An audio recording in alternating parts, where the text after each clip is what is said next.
Well, as 2020 draws to a close, it's that time of year to begin thinking about taxes.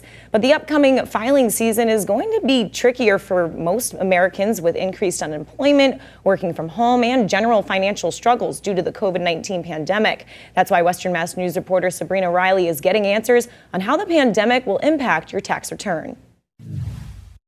Come January 1st, you may never want to think about 2020 ever again. But either on or before April 15th, 2021, you'll have to in order to file your taxes.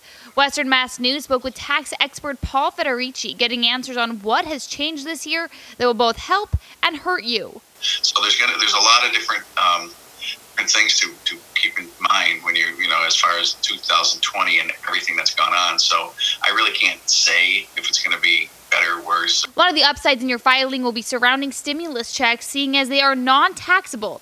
You may also still be entitled to one. One of the items on our 2020 tax prep software is the fact that if you did not receive that $2,400 and you were entitled to it, or $1,200 per person, you can take that as effectively a tax withholding on your 2020 federal tax return.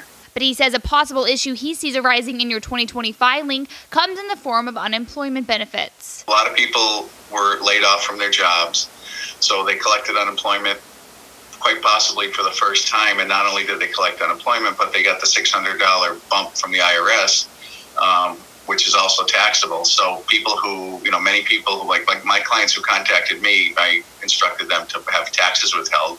But there are people who didn't have taxes withheld. So at the end of the year, it may affect them, negatively when they do their tax return. Another major question that many people have had is if you can write off major expenses you've had due to working from home. Unfortunately, the answer is no. There was a form that used to be added to your tax return for, say, salespeople or people who work from home and had other expenses, and that actually was done away with by the IRS a few years ago. Lastly, the IRS has yet to announce when filing season will begin, but it is expected to open in early January. But Federici's advice, if you're looking for a greater return this year, is to seek help as soon as possible. Anybody who can get in earlier, it's going to be easier for us to look at their situation, especially if it changed, and see what we can do to help alleviate any issues. For Western Mass News, I'm Sabrina Riley.